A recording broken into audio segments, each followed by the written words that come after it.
Hey guys, welcome back to another one of our wonderful videos, flip classroom, whatever you want to call it, for Mr. Gertson's American History class. So we just finished up going to the World War I Museum, and I hope that was an amazing experience for you. It definitely was for me, and I know the rest of us in the 8th grade really enjoyed it. So today, if you would have your Chapter 24 notes guide out as we go through this short video. It's not going to be real long. I'm going to go over the basics with you to make sure we're all together, specifically looking at what was going on in America during World War I. So a quick review to make sure we're all together. World War I starts for bazillion different reasons, many of which have to do with imperialism, empires being built around the world, the alliance system of countries aligning with one another, militarism, where the nations are building up their military might, their weapons, and then the last one of nationalism, of kind of a pride in your own country. I want my own country, and I don't want anyone to interfere with my country. So that and many other things are playing into it. If you guys remember, we looked at the assassination of Archduke Ferdinand. He was assassinated in Sarajevo, Serbia, and that more or less was the final spark in what was called the powder keg of the world at that time, that Balkans region down by Serbia and kind of that Eastern Europe, Southeastern Europe area. And so that starts the war, and from there, everything just starts escalating. If you remember, and hopefully you learned on our field trip, that it took many years for the United States to get involved. The first 3 to 4 years of the war, the United States is not involved in the war itself. They're participating more just through providing resources. President Wilson did not really want to get involved physically in the war. He thought the opportunity to provide loans, provide resources to the Allied troops was better than physically sending people over there. And something to keep in mind as we start moving to what was going on the home front, there's a lot of people that didn't want to fight. If you look at your notes guide there, you'll see a word in there called pacifist. And you might already know what a pacifist is. Pacifist is someone who does not want to fight. Someone who's opposed to war for a variety of reasons. So back in the United States during the war and before the war, there's a lot of people that are pacifists. But that didn't necessarily stop the United States from getting involved. If you guys remember, you have the bombing of the Lusitania, a British ship that was carrying American civilians on it, is blown up by the Germans. And then, of course, you have the famous Zimmermann note. The Zimmermann note was a note from the Germans to their German consulate in Mexico saying, hey, we want to get involved with you. You guys, if you join us, you can get your land back in the United States. We'll kind of let you work together with Germany. We'll invade America. So America saw that obviously as a threat. War is declared 1918. We're going overseas to fight. If you remember, there's a guy named General John J. Pershing. He was the AEF, or American Expeditionary Force. He was the commander for the troops, also known as the Doughboys. They were unique in the way they fought. They wanted to fight just with their group. They wanted to keep the Americans together when they fought. And they also wanted to really train specifically for the type of fighting they were going to do, which was unique. They didn't just want to throw them out there and see what happened. They actually want to be prepared, which in many ways, because of Pershing's leadership, America is very successful. It doesn't have as many casualties as others do in the war.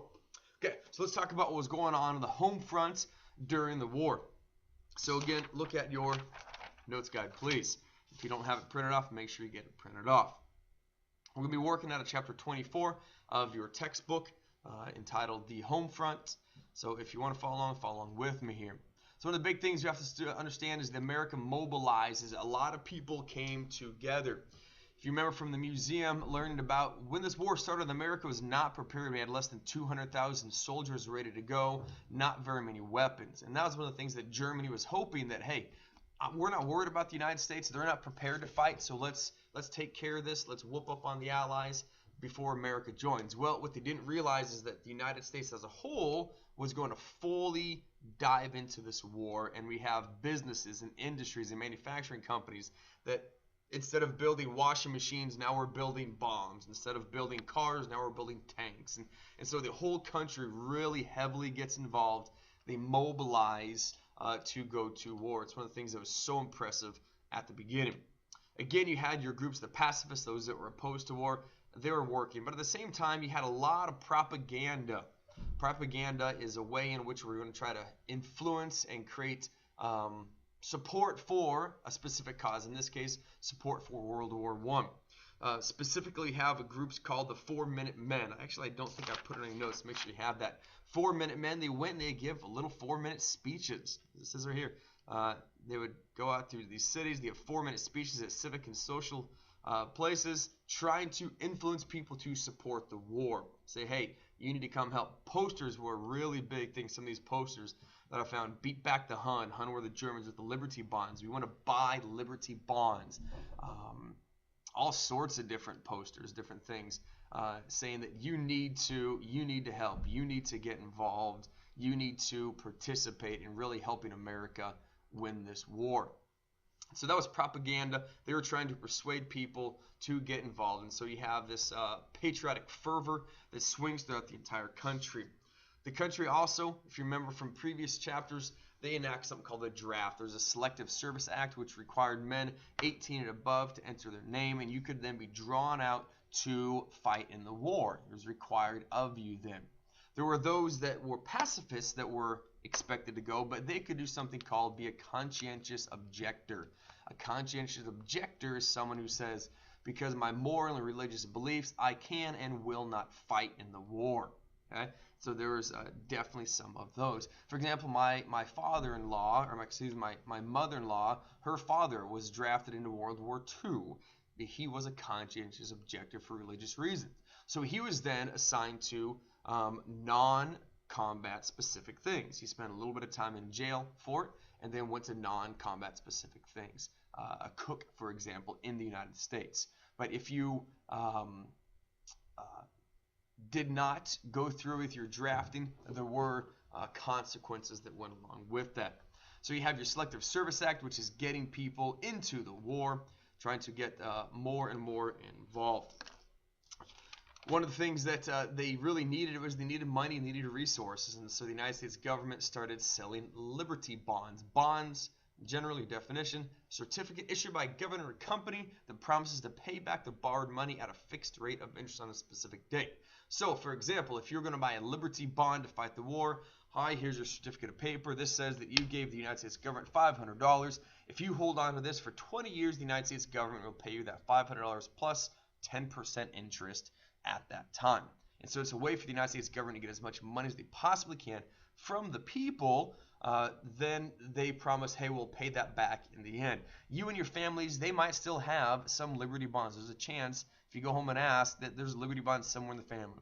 So we have these Liberty bonds. They're designed to be sold so they can make money for the government. Other things, you have this United States government that was really trying to take, even as this poster over here says, it talks about conserving food, where they said, like, for example, they had meatless Mondays. We're gonna not eat meat on Mondays, so all that meat can go to the soldiers. As I talked about in here, the women's corsets, they had metal hooks on them. And so they said, hey, that metal, if you don't need it for your lady's garments, we can use that for other things. And so everybody got involved. People started creating and building what they called a Liberty Garden, where I'm going to plant a garden, and I'm going to use that food, and I'm going to give that food so troops can have it. So the whole country is going to get involved in providing food for the United States. Now, not everybody was in favor. Of course, not everyone is jumping to fight. We have our pacifists. We have many other people that are in opposition to the war. If we look at those who were in opposition to the war, we have a variety of different groups that are in opposition to the war. And because of that, there's some acts that are put out there, one of which is called the Espionage Act, 1917. It says a law passed by Congress to make it illegal to spy or interfere with government, foreign policy, or resist the military draft. So we're going to make it illegal to obstruct the United States government. Okay? You can realize that's really taken away a lot of freedoms. The one that I think is even worse than that was the Sedition Act. This says a law passed by Congress in 1918 to make it illegal to say anything disloyal, profane, or abusive about the government of the war effort. So they're limiting your free speech. This was the Sedition Act, 1918. The goal of it was to try to keep people from speaking against the war effort, because there were those that were against it. There were German spies that were coming and blowing things up, and so they're saying, hey, if you see someone suspicious, especially an immigrant, immigrants are highly looked at upon negatively. There was what they talk about is this American Protective League, how they were going out and they were looking for anyone suspicious, especially foreign immigrants. There's the example here of a St. Louis man who was lynched because he was German. That's it. He's a German citizen, but they considered him to be a potential threat. You also have those that were opposed to it called the Wobblies. Okay, your Wobblies, kind of a fun name, but they were from the Industrial Workers of the World Union. They were Wobblies. Wobblies were a nickname, as it says. They were opposed to the war. They were an anti-capitalist organization. They spoke out against the United States getting involved. They did not want us to get involved in the war. So we have those that, so many of the country that were really pushing to see everybody get involved, buy Liberty bonds, plant gardens, save your food, make sure you do your draft. If you get drafted from the Selective Service Act, get involved. Then you have those on the other side that were totally against it. You had your pacifists, your Wobblies, those that were trying to destroy the war movement. So they create the Espionage Act and the Sedition Act trying to prevent that. Now, during this time, since so many men were going off to fight, there's a lot of new job opportunities available. This really opened up job opportunities specifically for African Americans. We have what we call the Great Migration right here.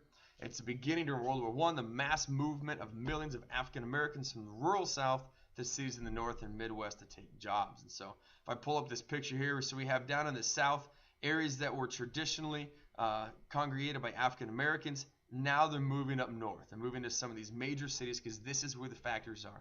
This is where we have opportunities to work, opportunities to grow, and it really provided something very positive for African Americans that were just not getting a fair shake down south. But now we're going to get a move north.